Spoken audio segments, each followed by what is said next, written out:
Nowhere in the UN's Universal Declaration of Human Rights is there any reference to the one thing that we all need if our human rights are to be fulfilled. It's not in the Universal Declaration or in any of the treaties that are related to human rights agenda. That one clause that's missing from the human rights agenda is the right to land. Without land, we can't have employment, we can't have shelter, we can't have education or health. Isn't it curious, I ask myself, that the one basic right that we all need, which is the right of access to land, is missing? What our project is saying is that we need to focus on the values that nature delivers to us.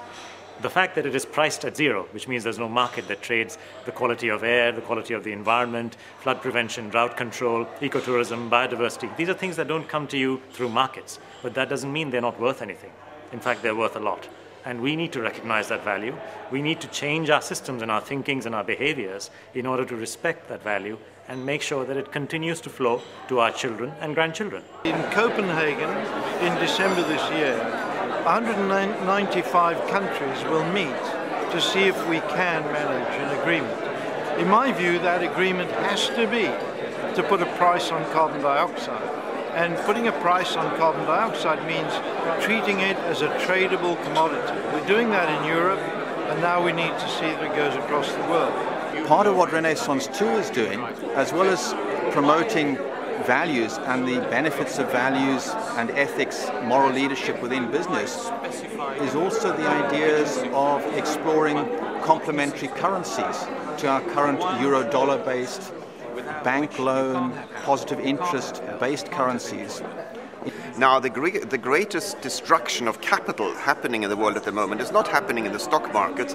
It is happening every day when we don't maximize the use of renewable energy, because the sun which shines today, the wind which blows today, cannot be used anymore tomorrow. That potential energy is lost forever from tomorrow onwards. Yes, sustainable development, to be back in the rhythms of the nature of which this earth is made. And we've moved so far from nature's laws that unless we get back and make land, people and money, unless we decommoditize them, to use that ugly word, then I think we're doomed. And what's been interesting about the financial crisis is that that has proved it not just to the poor of the world, who actually did appreciate that already, but actually to those of us who live in countries that have been developed, who are more fortunate, and who are now suddenly realizing that actually it matters in a very real way to them that there is justice across the world.